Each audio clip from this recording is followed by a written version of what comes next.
পতিত আওয়ামী লীগ দলের ষড়যন্ত্র থেমে নেই, লাশের সঙ্গে নোংরা রাজনীতিতে মেতে উঠছে তারা।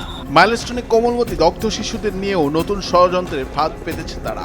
এবার দিল্লিতে বসে সেনাবাহিনীর বিরুদ্ধে নতুন অপবাদ দেওয়ার পরিকল্পনায় নেমেছিল তারা। সেখানে বসেই সংবাদ সম্মেলন করতে চেয়েছিল আওয়ামী লীগের শীর্ষস্থানীয় নেতারা। সেখানে সায় দিয়েছেন দলটির শীর্ষস্থানীয় নেতা ওবায়দুল কাদের, ডক্টর হাসান মাহমুদ, আসাদুজ্জামান খান কামাল সহ আরো অনেকে। বাংলাদেশ হিউম্যান রাইটস ওয়াচ নামে একটি অস্তিত্বহীন সংগঠনের ব্যানারে দিল্লি প্রেস ক্লাবে 23 জুলাই বুধবার স্থানীয় সময় বিকাল 5:30টায় সংবাদ সম্মেলন আয়োজনের কথা ছিল। এর আয়োজক মোহাম্মদ আলী সিদ্দিকী নিজেকে ওই সংগঠনের যুক্তরাষ্ট্রের চ্যাপ্টারের মহাসচিব হিসেবে দাবি করেন তিনি। সংবাদ সম্মেলন উপলক্ষে দিল্লির সাংবাদিকদের কাছে পাঠানো আমন্ত্রণপত্রে উল্লেখ করা হয়, এটিতে আওয়ামী লীগের সাবেক মন্ত্রী এবং নেতারা গোপালগঞ্জে সেনাবাহিনীর চালানোর নৃশংসতা ও জুলাই গণহত্যা নিয়ে বিস্তারিত তুলে ধরবেন।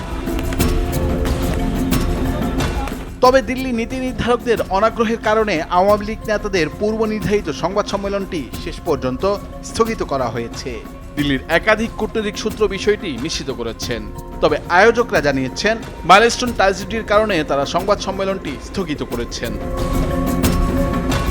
সেখানে প্রচার করা হয় সংবাদ সম্মেলনে আওয়ামী লীগের সাধারণ সম্পাদক ওবায়দুল কাদের, সভাপতি মণ্ডলীর সদস্য জাহাঙ্গীর কবির নানক, যুগ্ম সাধারণ সম্পাদক ও সাবেক পররাষ্ট্রমন্ত্রী ডক্টর হাসান মাহমুদ, পতিত সরকারের সাবেক স্বরাষ্ট্রমন্ত্রী আসাদুজ্জামান খান কামাল, সাবেক শিক্ষামন্ত্রী মহিবুল হাসান চৌধুরী, নওফেল সহ দলের প্রভাবশালী নেতা ও সাবেক মন্ত্রীরা এতে অংশ নেবেন। এসব নেতাদের কয়েকজন দিল্লিতে এসেছেন বলে হিন্দুস্তান টাইমস জানিয়েছে। হিন্দুস্তান টাইমসের অনলাইন ভার্সনের একটি প্রতিবেদনে আরও জানানো হয়, বাংলাদেশের পক্ষ থেকে আলোচিত এই সংবাদ সম্মেলন এবং ঢাকা দিল্লি সম্পর্কে সম্ভাব্য নেতিবাচক প্রভাব নিয়ে ভারতের পররাষ্ট্র মন্ত্রণালয়কে অনানুষ্ঠানিকভাবে অবহিত করা হয়।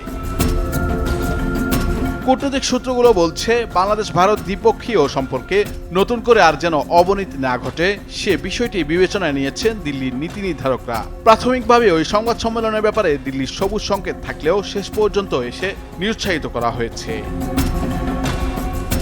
অনুষ্ঠানের আয়োজক যুক্তরাষ্ট্র প্রবাসী মোহাম্মদ আলী সিদ্দিকী সেখানকার আওয়ামী লীগের রাজনীতির সঙ্গে জড়িত।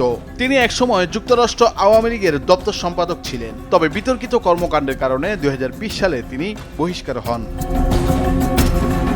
জানা যায়, বাংলাদেশ হিউম্যান রাইটস ওয়াচ নামে কোনো সংগঠনের অস্তিত্ব বাংলাদেশে পাওয়া যায়নি। নুরুল আফসার, বৈশাখী সংবাদ।